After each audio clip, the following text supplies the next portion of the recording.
Hello friends, welcome to SCI।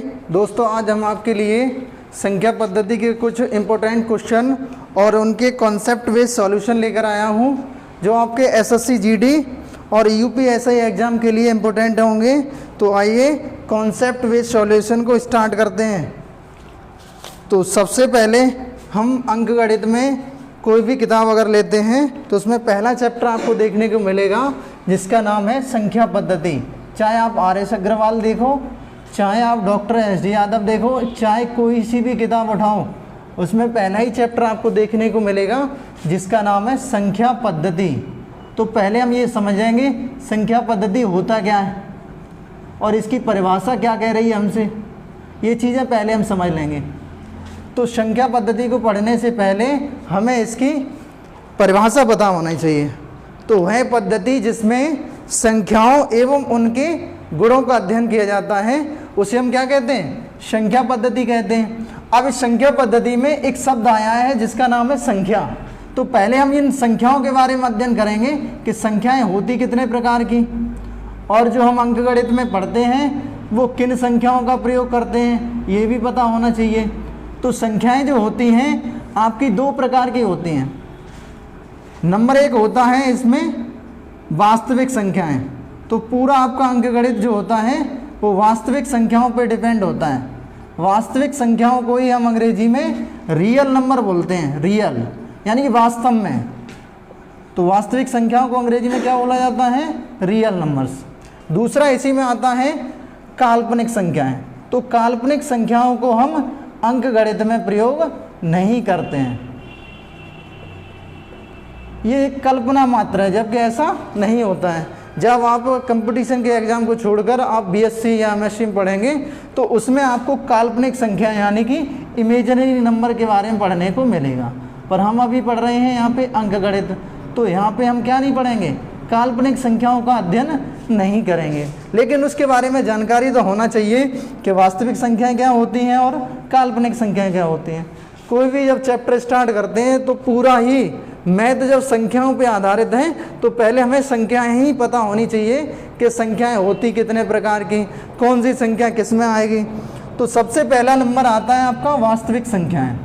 तो पहले हम आपका वास्तविक संख्याओं के बारे में अध्ययन कराएंगे। तो पहले आपको वास्तविक संख्याओं के बारे में कुछ जानकारी होना चाहिए। तो इसी वास्तविक संख्याओं में प्राकृतिक संख्याओं को रखा गया है।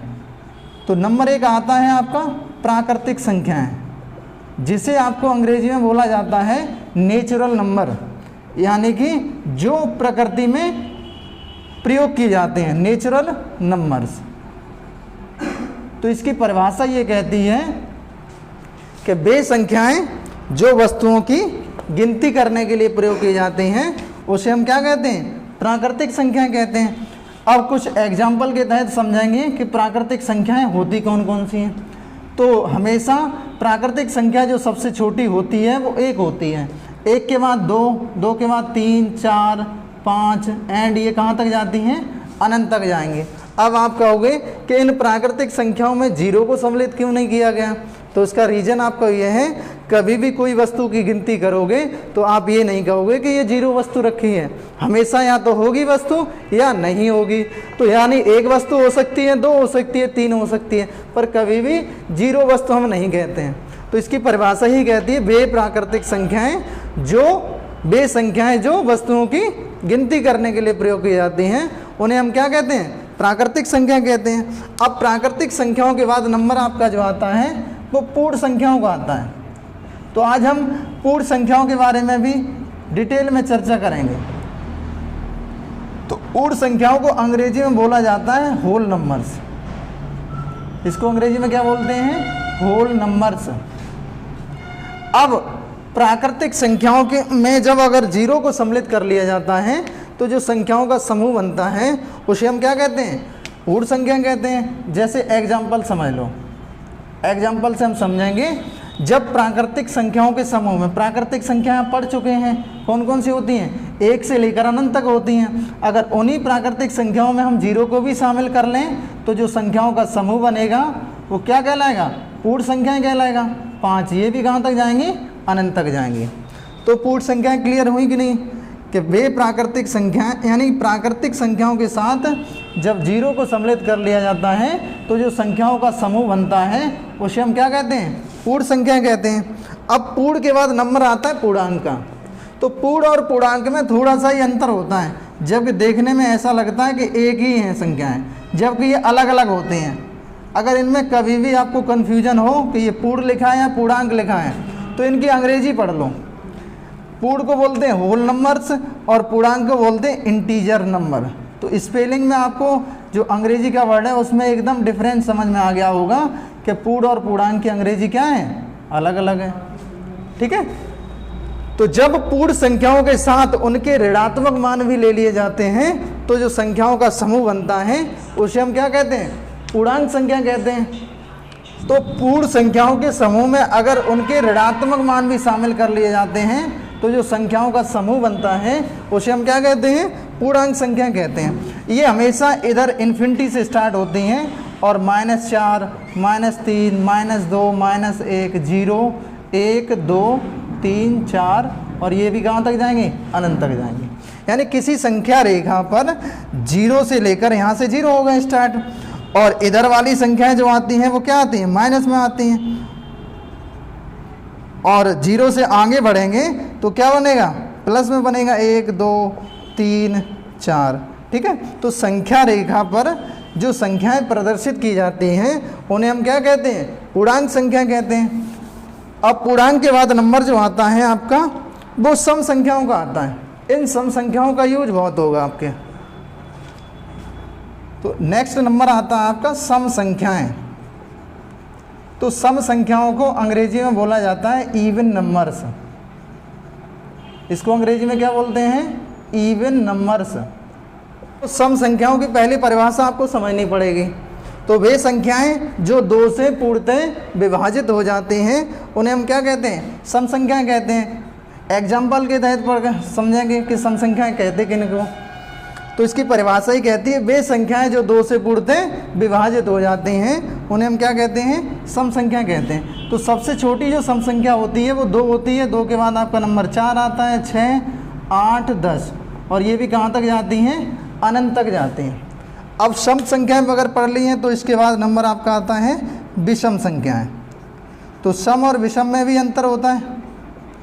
तो विषम को अंग्रेजी में बोला जाता है ऑड नंबर्स। इसको अंग्रेजी में क्या बोलते हैं? Odd numbers. तो इसके जस्ट अपोजिट होता है सम के। तो वे संख्याएं जो 2 से पूर्णतः विभाजित हो जाती हैं उन्हें तो सम बोल लेते हैं, और जो 2 से पूर्णतः विभाजित नहीं होती हैं उन्हें हम क्या कहते हैं? विषम संख्याएं कहते हैं। एग्जाम्पल के तहत समझेंगे कि विषम संख्या होती कौन कौन सी हैं। तो सबसे छोटी जो विषम संख्या होती है वो 1 होती है। 1 के बाद 3 होता है, फिर 3 के बाद फिर 5 आता है, 7 आता है, 9 आता है, 11, 13 और ये भी कहाँ तक जाती हैं? अनंत तक जाती हैं। तो वे संख्याएं जो 2 से पूर्णतः विभाजित नहीं होती हैं उन्हें हम क्या कह देते हैं? विषम संख्या कहते हैं।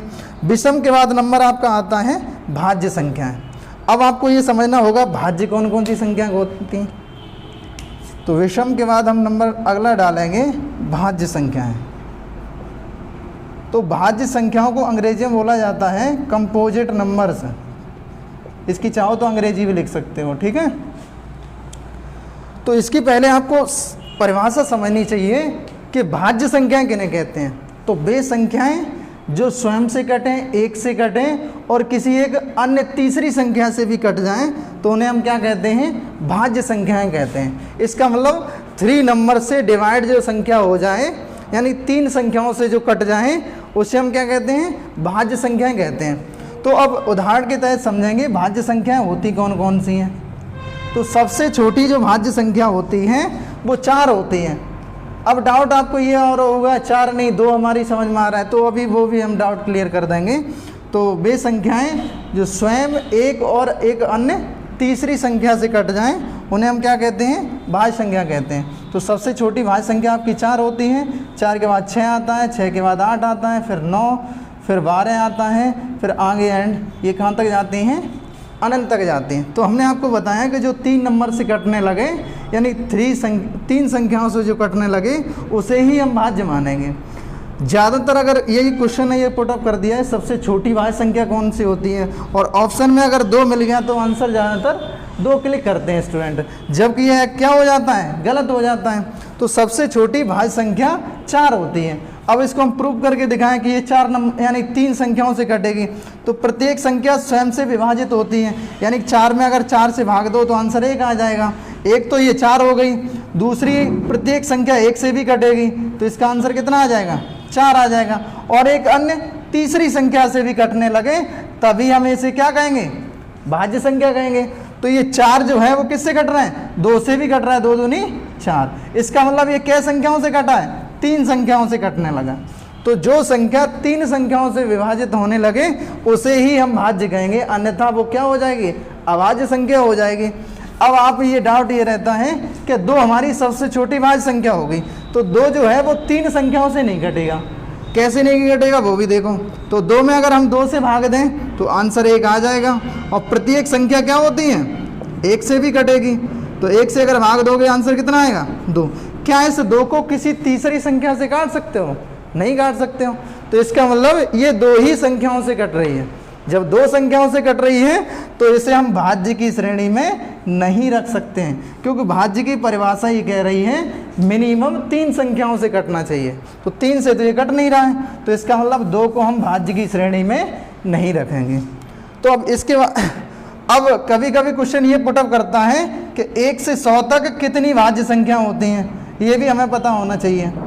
कभी कभी ये पूछ लेता है कि 1 से 100 तक कितनी भाज्य संख्या होती हैं, तो हमेशा ध्यान रखना है 1 से 100 तक 74 भाज्य संख्या होती हैं।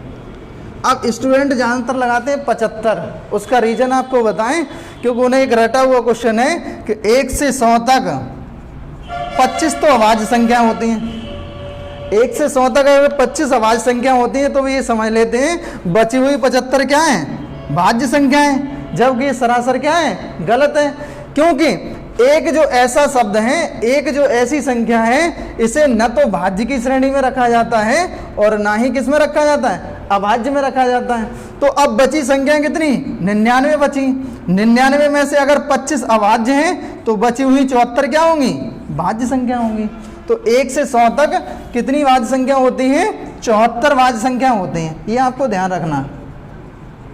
1 से 100 तक कितनी भाज्य संख्या होती हैं, 74 भाज्य संख्या होती हैं।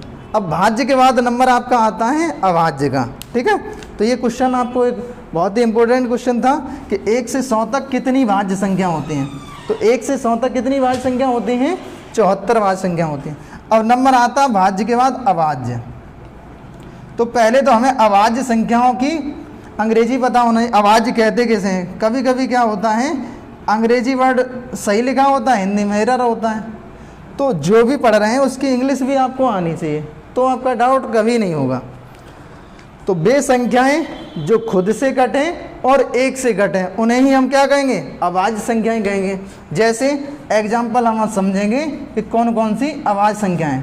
तो सबसे छोटी अभाज्य संख्या आपकी होती है 2, 2 के बाद नंबर आता है 3 का, 3 के बाद 5, 7, फिर सीधा 11 आता है, फिर 13, फिर ये भी कहाँ, अब लास्ट वाली पता ही नहीं कहाँ तक जाएंगे ये संख्या।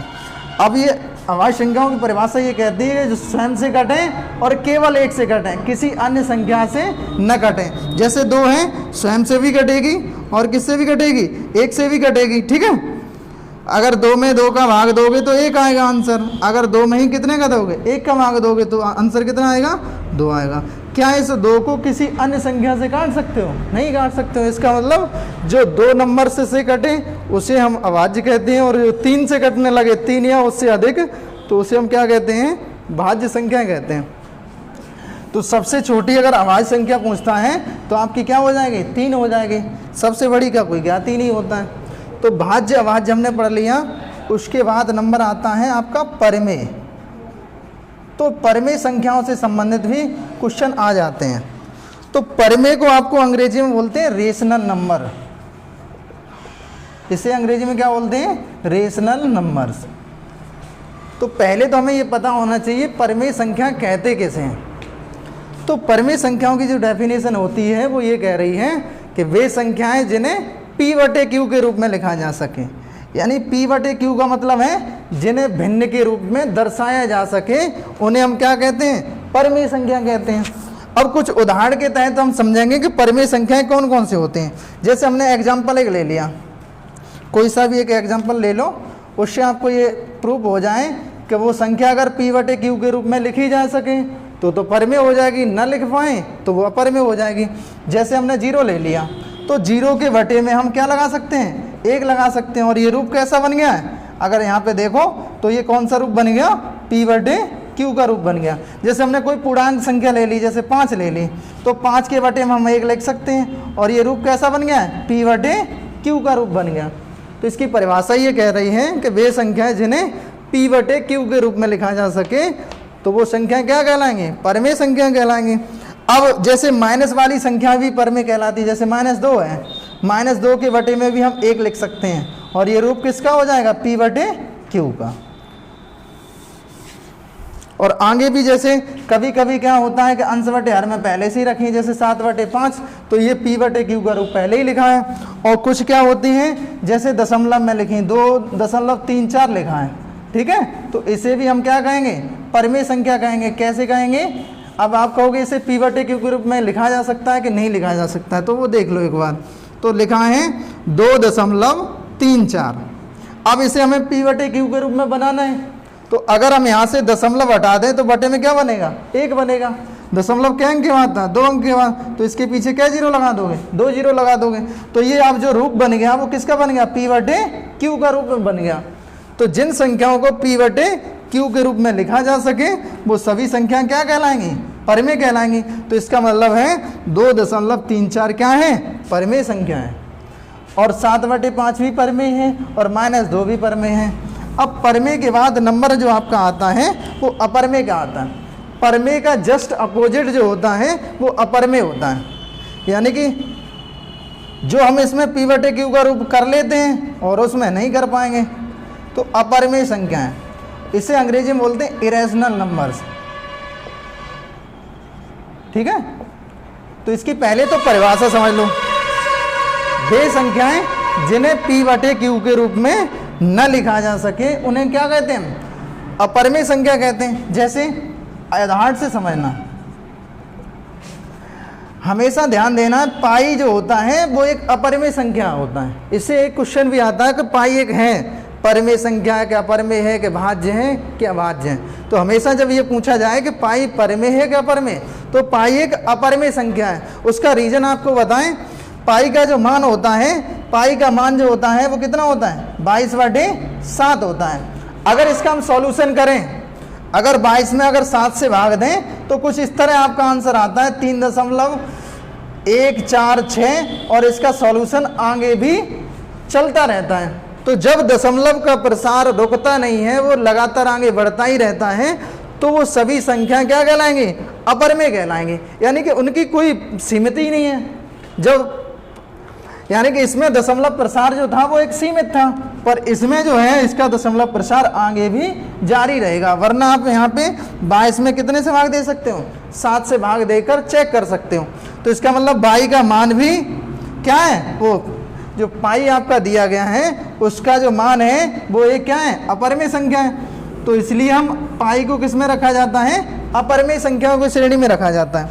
और आपका जैसे √2 लिख दिया, √3 लिख दिया, तो वे संख्याएं जो √ से बाहर नहीं आ सकती हैं उन्हें भी हम किसकी श्रेणी में रखते हैं, अपरमेय की श्रेणी में रखते हैं। जैसे √2 ले लिया, √2 को अगर हम दशमलव यानी कोष्टक से बाहर निकालेंगे तो इनका दशमलव प्रसार जो आएगा वो लगातार आगे जारी रहेगा, यानी कि वो रुकेगा नहीं।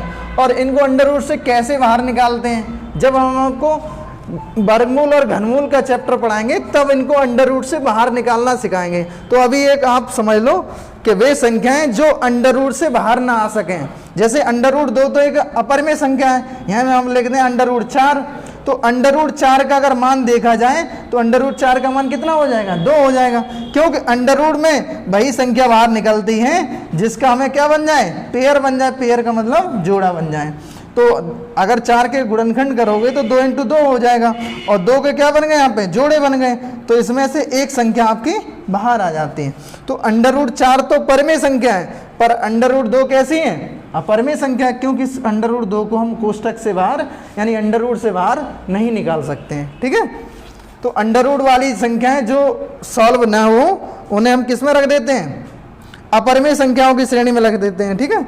और ऐसे दशमलव प्रसार जैसे अभी हमने लिखा था 1.146 और इनका भी दशमलव आगे लगातार बढ़ता रहे, प्रसार आगे जारी रहे, तो वो संख्याएं भी क्या कहलाएंगी, अपरिमेय कहलाएंगी। तो इस चैप्टर में हम इतना ही पढ़ेंगे, प्राकृतिक संख्याएं, पूर्ण संख्याएं, पूर्णांक, सम, विषम, भाज्य, अभाज्य, परिमेय और अपरिमेय। अब इतना ही अध्ययन हम करेंगे किसमें, आपके कई वास्तविक संख्याओं में। अब एक चीज छूट रही है आपकी, काल्पनिक संख्याएं। आपको एक डाउट होगा कि काल्पनिक के बारे में हमें नहीं अध्ययन कराया।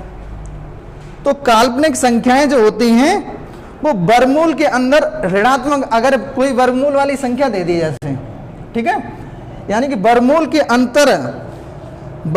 अंदर ऋणात्मक संख्याएं क्या कहलाती हैं, वर्गमूल के अंदर ऋणात्मक संख्याएं,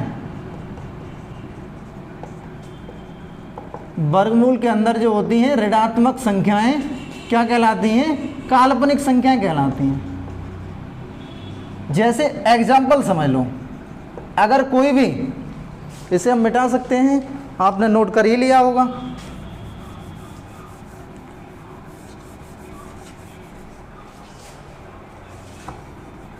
इतना तो आप पहले से ही नोट कर चुके होंगे। तो पहले आप काल्पनिक संख्याएं पढ़ लो, काल्पनिक संख्याएं होती कैसी हैं और कौन कौन सी को हम काल्पनिक में रखेंगे। तो इसकी परिभाषा ये कह रही है, वर्गमूल के अंदर ऋणात्मक संख्याएं क्या कहलाती हैं, काल्पनिक संख्याएं कहलाती हैं। कुछ उदाहरण के तहत समझेंगे काल्पनिक संख्याएं होती कौन कौन सी हैं। जैसे उदाहरण के अंदर हमने लिख दिया √-7।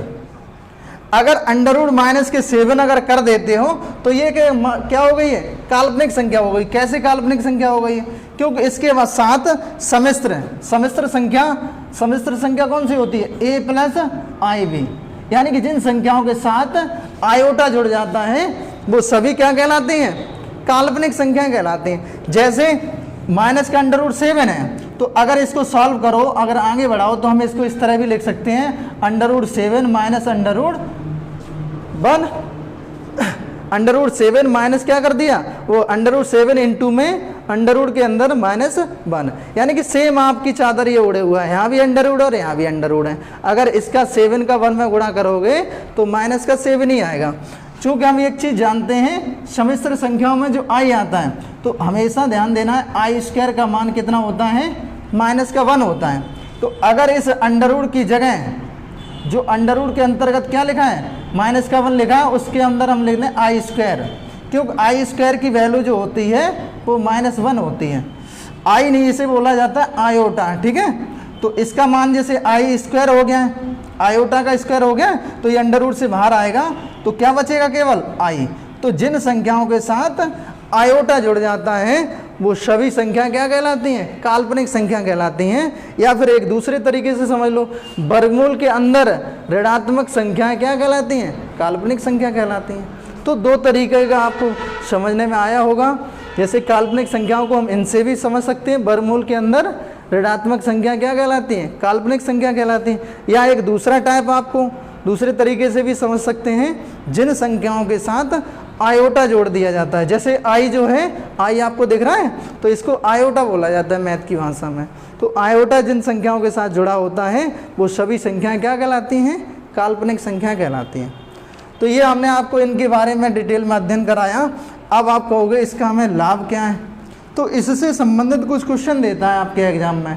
तो वो क्वेश्चन कैसे होते हैं, कौन कौन से होते हैं, उनका वो डिटेल में अध्ययन करेंगे, ठीक है। तो आपको ये तो डिटेल में चर्चा हो गई नंबर सिस्टम के बारे में। अब इन्हीं पर हम आपको कुछ क्वेश्चन देंगे, तो आप उनका आंसर निकालना, ठीक है। तो आइए पहला क्वेश्चन लिखते हैं। पहला ही क्वेश्चन आपका लिखा हुआ है, निम्न में से प्राकृतिक संख्या है। आपको 4 ऑप्शन दिए होंगे, उनमें से आपको ये छांटना है, निम्न में से प्राकृतिक संख्या कौन सी है। तो आपको हम 4 ऑप्शन दे रहे हैं, नंबर A, B, C और डी, इनमें कुछ संख्याएं भरी जा रही हैं। 5/6 को कर सकते हो? नहीं कर सकते हो। क्या कभी आपने ये बताया है कि √3 वस्तुएं रखी हैं? नहीं बताया। तो वे वस्तुएं जो वस्तुओं की यानी वे संख्याएं जो वस्तुओं की गिनती करने के लिए प्रयोग की जाती हैं उन्हें हम क्या कहते हैं? प्राकृतिक संख्या कहते हैं। तो इस पहले क्वेश्चन का आंसर क्या हो जाएगा? 5 हो जाएगा। दूसरा है निम्न में से ऋण पूर्णांक संख्या है। तो पूर्ण और पूर्णांक के बारे में आपको हमने बताया था, ठीक है। अब उसने ये तो नहीं कहा है कि ये वाली जो है क्या पूर्णांक संख्याओं में रख सकते हो? ये जो क्या है परिमेय संख्या की श्रेणी में आएगी, क्यों इसका रूप ही क्या है? P/Q का रूप है। तो सबसे निम्न में से जो ऋण पूर्णांक संख्या है वो कौन सी है? -5। जीरो जो है वो न तो प्लस में है और ना ही क्या है माइनस में।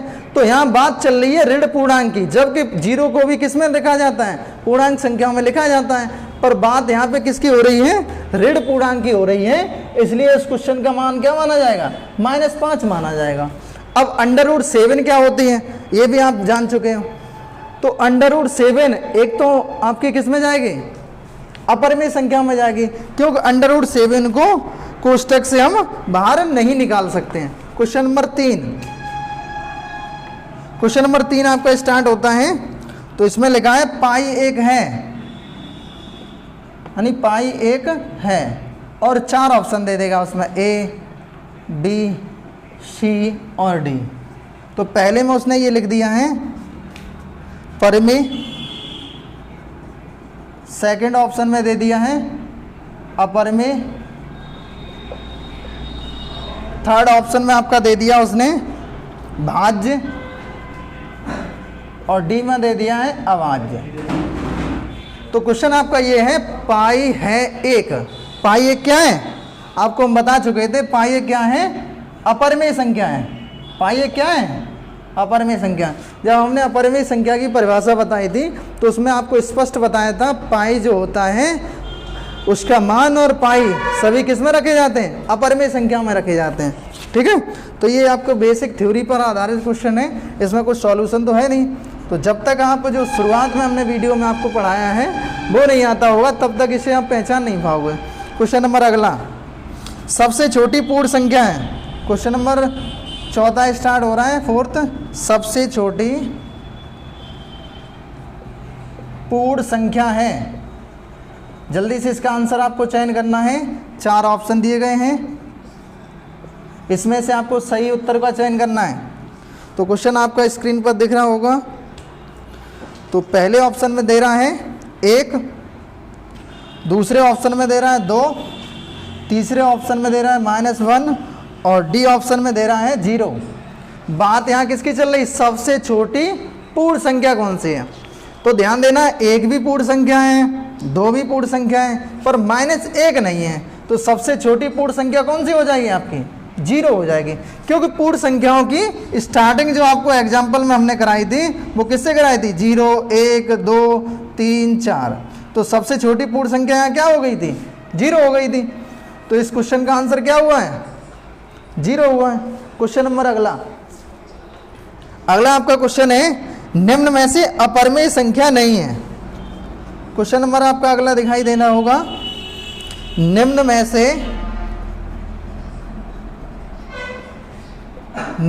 से अपरिमेय संख्या नहीं है।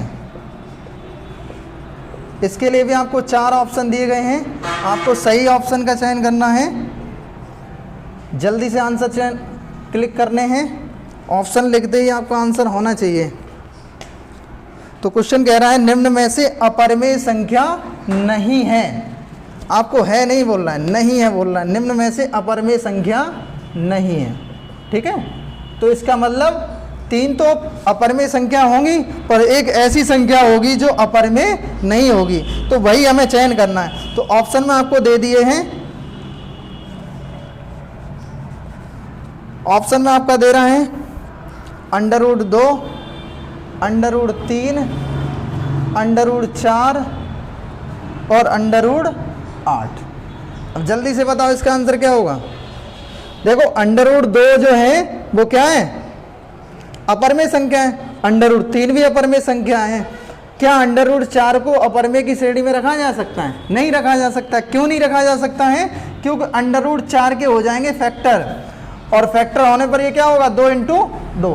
जब अंडर रूट के अंदर कोई भी संख्या समान यानी कि पेयर बन जाता है तो वो अंडर रूट से क्या हो जाती है, बाहर आ जाती है। जब अंडर रूट से बाहर संख्या आ गई तो उसे हम p/q के रूप में लिख सकते हैं। तो p/q के रूप में जो संख्या लिखी जा सकती है वो फिर क्या हो जाती है, परमेय हो जाती है। तो इसका मतलब अंडर रूट 2 अंडर रूट 3 तो अपरमेय है, अंडर रूट 8 भी अपरमेय है। अंडर रूट 8 क्या है, अपरमेय है। क्यों है? उसका रीजन आपको बताएं कि अंडर रूट 8 के फैक्टर कुछ इस तरह होंगे, 2 दूनी 4 दूनी 8। अगर इसे अंडर रूट से बाहर निकालोगे तो एक तो पेयर बन गया, तो 2 अंदर से यानी अंडर रूट से बाहर आ गया, अंडर रूट बचा क्या है 2। तो जब तक अंडर रूट खत्म नहीं होगा तब तक हम उन्हें क्या नहीं कर सकते हैं, परमेय की श्रेणी में नहीं रख सकते हैं। वो सब क्या रहेंगे, अपरमेय की श्रेणी में रहेंगे। तो इसका मतलब आपका अंडर रूट 8 भी क्या है, अपरमेय है, अंडर रूट 3 भी अपरमेय है और अंडर रूट 2 भी अपरमेय है। अब अगला क्वेश्चन देखते हैं, ठीक है। क्वेश्चन नंबर अगला, क्वेश्चन नंबर 6 स्टार्ट होता है आपकी स्क्रीन पर। क्वेश्चन नंबर 6 में लिखा है 1 से 100 तक कितनी भाज्य संख्या होते हैं। क्वेश्चन नंबर 6 है 1 से 100 तक कितनी भाज्य संख्याएं होती हैं। इसके भी 4 ऑप्शन मिलेंगे आपको, जल्दी से आंसर बताना है कि 1 से 100 तक कितनी भाज्य संख्या होते हैं। तो नंबर ए में दिया है 73 73, बी में 74 दिया है, सी में 75 और लास्ट में कितना दिया है 76। तो 1 से 100 तक कितनी भाज्य संख्याएं होती हैं ये हम आपको पहले ही बता चुके हैं। तो 1 से 100 तक कितनी भाज्य संख्या होती हैं, 74 भाज्य संख्या होते हैं। ज़्यादातर स्टूडेंट किसको क्लिक करते हैं, 75 को करते हैं, जबकि ये क्या हो जाता है, गलत हो जाता है। क्योंकि एक जो होता है वो न तो भाज्य में आता है और ना ही किस में आता है, अभाज्य में आता है। तो 1 से 100 तक जब एक को न तो भाज्य में रख रहे हैं और ना ही किस में लिख रहे हैं, अभाज्य में रख रहे हैं, तो बची कितनी 99 संख्या बची। और 99 में से 1 से 100 तक कितनी अभाज्य संख्या होती हैं, 25 अभाज्य संख्या होती हैं। जब 25 अभाज्य होती हैं तो 99 में से अगर 25 घटाओगे तो बचेगा कितना 74। तो इसका मतलब 1 से 100 तक कितनी भाज्य संख्या होती हैं 74, ठीक है। तो ये तो आपको पहले से ही पता है कि 1 से 100 तक 25 अभाज्य संख्या होती है, ये तो आप बहुत अच्छी तरीके से जानते होंगे। अब अगला क्वेश्चन स्टार्ट होता है, क्वेश्चन नंबर 7। निम्न में से परमेय संख्या है, निम्न में से परमेय संख्या है। इसके भी आपको 4 ऑप्शन मिलेंगे, आपको सही ऑप्शन का चयन करना है, ए, बी, सी और डी। हो सकता है इसमें आपको देखने में प्रॉब्लम हो क्योंकि सबसे एंड में क्वेश्चन है, ठीक है। इसके 4 ऑप्शन दिए गए हैं, under root 2, under root 2, under root के अंदर लिखा है 17, अंडर रूट के अंदर लिखा है 4 और अंडर रूट के अंदर लिखा है 19। अब क्वेश्चन आपका ये कह रहा है निम्न में से परमेय संख्या है, तो परमेय इनमें से कौन कौन सी है वो आपको चयन करना है। तो परमेय और अपरमेय के बारे में डिटेल में चर्चा हमने स्टार्टिंग में की थी।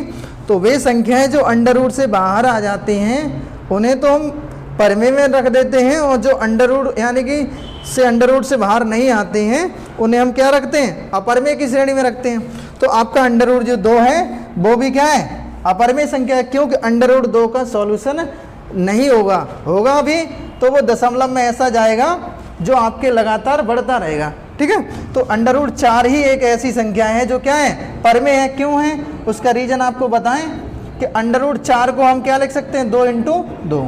और जब किसी भी संख्या का अंडर रूट में पेयर बन जाता है तो उसे हम बाहर निकाल सकते हैं। तो अंडर रूट 4 का मान कितना आ गया, 2 आ गया। तो जब अंडर रूट की संख्या ही खत्म हो गई, अंडर रूट ही समाप्त हो गया और उसका आंसर कितना आ गया, 2 आ गया। तो निम्न में से कौन सी संख्या है जो परमेय है, तो कौन सी है, 4 है। अब ध्यान ये रखना है कि अगर कहीं पूछा जाए -4 बड़ी है कि -5 बड़ी है, तो इसमें ये ध्यान रखना है कि -4 बड़ी है। उसका रीजन आपको बताएं कि ये ऋणात्मक संख्याओं में जो सबसे छोटी संख्या होती है वो सबसे क्या मानी जाती है, बड़ी मानी जाती है। ये तो ऋण 4 ही है, पर यहाँ क्या हो गया, ऋण ज़्यादा हो गया। तो जब भी ऐसी कंडीशन बनती है कि ऋण में अगर चयन करना हो कि -4 बड़ा है कि -5 बड़ा है, तो हमेशा छोटी वाली संख्या को ही क्या माना जाता है, बड़ी माना जाता है। और यानी ये भी ऑप्शन नहीं है सही, यानी ये भी क्या है, ऑप्शन सही है। अब उसने पूछा है गलत कौन सा है। अब आ जाओ इस पे, अगर बात करें वो 4 बड़ा है, -4 बड़ा है कि खाली 5 बड़ा है, तो 5 आपकी धनात्मक संख्या और ये क्या है, ऋणात्मक संख्या।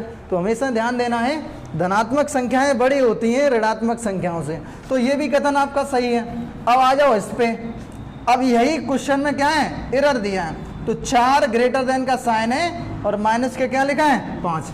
तो जो बड़ा यानी ग्रेटर का साइन जो है वो -5 की तरफ कहीं कर दिया उसने, जब ऐसा नहीं होना चाहिए। यहाँ होना क्या चाहिए था, 4 इज ग्रेटर देन -5। यानी इन संख्याओं में 4 और -5 में तुलना की जा रही है। तो 4 और -5 में जो बड़ी है वो 4 है, और जबकि उसने इस यानी साइन का जो है क्या कर दिया, उल्टा कर दिया।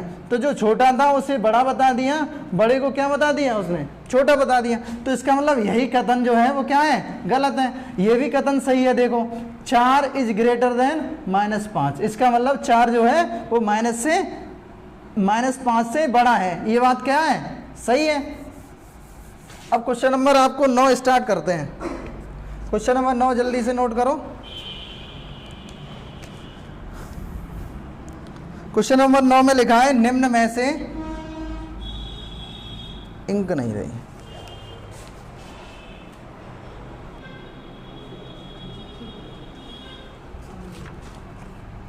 तो क्वेश्चन नंबर 9 लिखा है, निम्न में से अभाज्य संख्या है।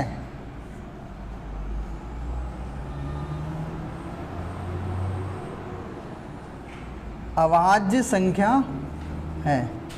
इसके भी आपको 4 ऑप्शन दिए गए हैं, ए ऑप्शन, बी, सी और डी।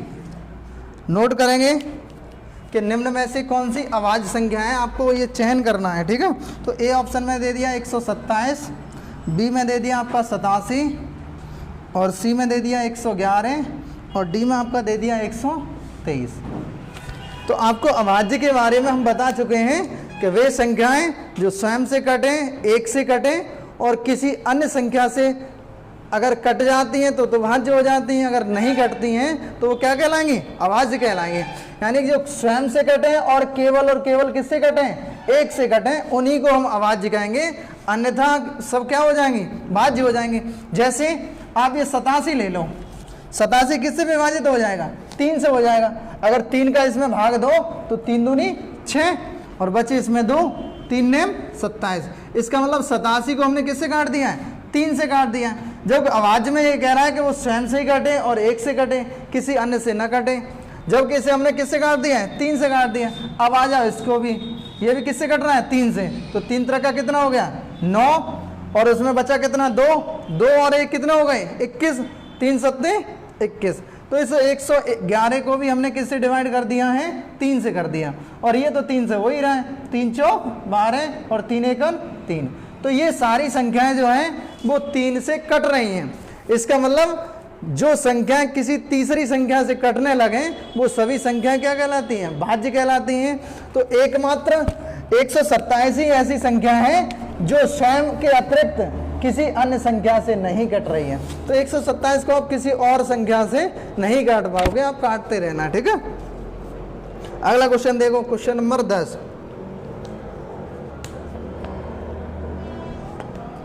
क्वेश्चन नंबर 10 नोट करो एकदम। तो लिखा है, निम्न में से अपरिमेय संख्या है। तो परमेय और अपरमेय आपको बहुत ही अच्छे तरीके से बताया मैंने। निम्न में से अपरिमेय संख्या है, ये आपको चयन करना है। 4 ऑप्शन दिए गए हैं, तो इस क्वेश्चन को आप तभी कर पाओगे जब ये ज्ञात हो कि परिमेय किसे कहते हैं और अपरिमेय किसे कहते हैं। तो हमने स्टार्टिंग में आपको एग्जाम्पल के तहत भी बताया है। तो यहाँ पे लिखा है 3 रूट के अंदर लिखा है 27, यहाँ पे लिखा है रूट 64, यहाँ पे लिखा है 3 रूट के अंदर है 64 और यहाँ लिखा है अंडर रूट के अंदर 50। अब इन संख्याओं में आपको ये समझाना है, बताना है कि अपरिमेय कौन सी होगी। तो वे संख्याएं जो अंडर रूट से बाहर आ जाएं वो तो परिमेय हो जाएंगे, जो अंडर रूट से बाहर ना निकलें वो सभी क्या होंगी, अपरिमेय होंगी। जैसे आप इसको सॉल्व करो तो ये 3 अंडर रूट के बाहर लगा दिया, इसका मतलब जो अंदर से संख्या निकलेगी वो 3 के पेयर में निकलेगी। यहाँ अगर कुछ दिया नहीं गया तो वो दिया होता है 2, ये संख्या जो क्या कहलाती है, वर्गमूल कहलाती है। और यहाँ भी कुछ अगर नहीं दिया गया है, वैसे तो देता है, जैसे उन्होंने यहाँ पे दे दिया 3, तो इसका मतलब इस 64 से जो भी निकलेगा वो 3 के जोड़े में निकलेगा, ठीक है। तो अगर 27 के हम गुणनखंड करें तो 3 इंटू 3 इंटू में 3, और उसने कंडीशन ये लगा दी है कि अंडर रूट से जो निकलेंगी संख्याएँ वो 3 के जोड़े में निकलेंगी। तो ये सीधा सा बाहर निकल आएगा। तो अंडर रूट 27 का मान कितना होता है, 3 होता है। अब आ जाओ ये 64, तो 64 क्या देंगे, उसने कंडीशन ये लगा दी 2 की, अगर 2 दिया नहीं गया था फिर भी वो क्या माना जाता है, 2 दिया जाता है, ठीक है। तो अगर 64 को हम गुणनखंड करें तो क्या हो जाएगा, 8 इंटू में 8, ठीक है। और ये इसका जोड़ा बन गया। तो जोड़ा जब बन जाता है और यहाँ कंडीशन है 2 की, तो इसका मतलब अंडर रूट 64 का मान कितना आ गया, 8 आ गया। तो जब संख्याएं पूर्णांक यानी अंडर रूट से बाहर आ जाती हैं वो क्या कहलाती हैं, परिमेय कहलाती हैं। अब आ जाओ इस पे, तो इसका तो मान आपको पहले से ही पता है, यहाँ पे लगा 3, तो हमें इसका करेंगे 4 इंटू 4 इंटू 4। तो ध्यान देना इसका अभी क्या बन गया, 3 पेयर बन गया, 3 का जोड़ा बन गया। तो 3 का जोड़ा बाहर आ जाता है तो यहाँ कितने हो जाएंगे, 4 आ जाएंगे। अब ध्यान देना अंडर रूट 50 का आप फैक्टर करो, तो फैक्टर करने पे संख्याएं कुछ न कुछ रह जाएंगी। जैसे हमने अंडर रूट 50 का फैक्टर किया तो 2 इंटू 2 इंटू में कितना हो जाएगा, जैसे 50 ले लो तो 2 से पहले काटा 25 बार काटा, फिर 5 से कटेगा 5, अब 5 25 और 5 एकन 5। तो इसके फैक्टर जो होंगे 2 इंटू 5 इंटू में 5। अब इसने कंडीशन ये बता दी कि इससे संख्या बाहर वही निकलेगी जो 2 में हो, यानी 2 के पेयर में निकलेगी। तो ये तो बाहर निकल आएगी, तो 5 बाहर निकल आया, फिर भी क्या रह गया, 2 रह गया। तो जब अंडर रूट रह जाता है किन्हीं संख्याओं के साथ तो वो सभी संख्या क्या कहलाती हैं, अपरिमेय कहलाती हैं। तो इसका मतलब इस क्वेश्चन का आंसर क्या होगा, अंडर रूट के अंदर 50। दोस्तों वीडियो अगर अच्छी लगी हो तो वीडियो को लाइक करें, शेयर करें, कमेंट करें और चैनल को सब्सक्राइब करें। जय हिंद।